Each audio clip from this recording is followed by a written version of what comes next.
Retour sur la piste avec la présentation donc de cette finale du 100 mètres des cadets. 10-34, c'est donc la meilleure perf française de l'année. Il faut quand même aller la chercher celle-là. Pour le C Orléans Cercle Jules Ferry, vous découvrez sur votre écran Jules Duvolet qui a un record en 10,95 si mes stats sont à jour. En tout cas, réalisé cette saison, il a cassé la barrière des 11 secondes. Pour l'Athletic Club Arpajonais, Léandre Matamal Motukara, un record en 11-12. Pour Saran Loiret Athletic Club, Hugo Rimbert, auteur de 10,80 tout à l'heure en demi-finale, deuxième temps des demi-finales. Sacha Courtaillac pour le Bourg-en-Bresse, un record désormais à 10,89 réalisé tout à l'heure en demi-finale. Pour l'entente athlétique Terre de Gave en Guadeloupe, un record à 10,71, Jérémy Dalfraz. C'est lui qui a réalisé le meilleur temps des séries et des demi-finales tout à l'heure. Pour le Saucène Athlétisme, Alban Fleury. Et pour compléter cette finale, l'Athletic Club de Colombes, Kevin Asobga Koudae. Et pour le Paris UC, Ibrahim Ouattara. On a vu des garçons très en jambes tout à l'heure en série puis en demi-finale. Jamais 203, les records vont tomber. Qui sera champion de France? Ah bah alors là, vas-y, mets une piécette. C'est compliqué là, c'est clairement compliqué. On a vu Jérémy Dalfraz très à l'aise pour la Guadeloupe dans les finales et les demi-finales. Il y a Courtaillac, il y a Rimbert, c'est une finale très ouverte. Attention à Hugo Rimbert, Saran Loiret Athletic Club.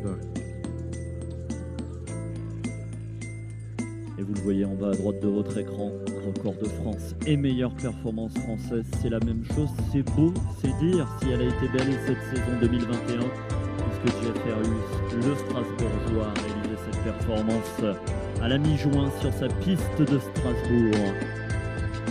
Mais il ne sera pas champion de France puisqu'il n'est pas derrière les blocs, c'est à ces 8 garçons de s'expliquer maintenant sur la piste du stade Robert Bobin de Bondoufle.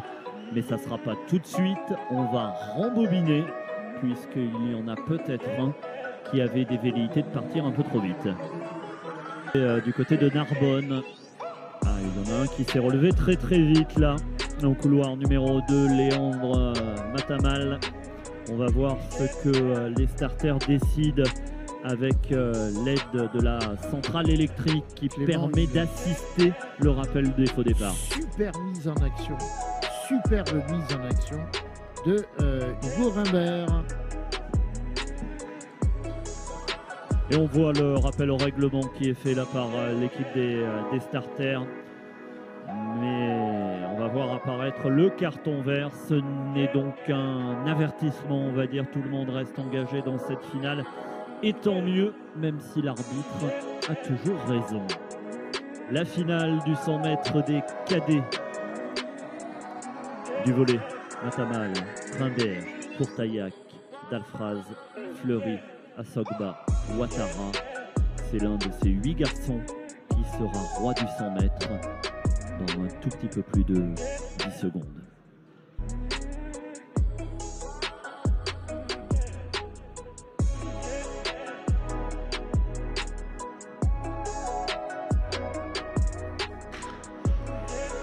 Oui. Là, la tribune a presque crié plus fort que le coup de pistolet du starter. On va attendre évidemment tout cela dans quelques instants. Clément, il y a de la pression. L'œil du starter reste quand même prépondérant et on regarde le temps de réaction qui ne doit pas dépasser la limite autorisée. Mais là, malheureusement, comme on le pressentait, c'est bien un carton rouge qui est brandi. Malheureusement devant Hugo Rimbert qui était clairement l'un des favoris de cette finale du 100 mètres, mais qui voilà a peut-être mis un peu trop d'envie dans ce départ. Et c'est dur d'être derrière et de voir ses copains qui vont... Vous n'avez pas l'image, mais sur le plan large, les 8 garçons, les 7 désormais, sont en train de se mettre en place et assis derrière son plot, Hugo Rimbert. La tête dans les mains et probablement les yeux bien humides ne participera pas à cette finale du 100 mètres. auteur d'un faux départ. Il a d'ores et déjà quitté les pointes. Qui sera champion de France? Réponse au bout de ce 100 mètres avec Jérémy Dalfraz qui a pris le meilleur départ pour l'entente athlétique Terre de Gave en Guadeloupe. Attention au retour également de Sacha Courtaillac, mais il n'y a pas eu photo. C'est Jérémy Dalfraz qui l'emporte en 10 secondes 96 avec un vent défavorable de moins 0,5 mètres par seconde. Il y a un contraste entre les images. Hugo Rimbert qui quitte le stade, les pointes à la main et sur la déception. Et Jérémy Dalfraz, lui, qui arbore le sourire du nouveau champion de France du 100 mètres. Courtaillac sera médaillé d'argent et Assogba Koudaé sera médaillé de bronze. Clairement, les départs à répétition ont un petit peu paralysé les garçons. 10,80. Voilà, je pense que les garçons se sont un peu usés après ces deux départs. Et malheureusement, celui qui a été victime, on ne va pas en parler non plus toute la soirée, mais on y pense quand même à Hugo Rimbert qui aurait eu son mot à dire si tout s'était bien passé. On revoit justement le départ de cette finale du 100 mètres cadet. Et effectivement, on a vu des garçons très très prudents qui ont contrôlé parce qu'il ne fallait pas être rappelé. Et Jérémy Dalfraz va chercher le titre de champion de France au final sans trop de problèmes.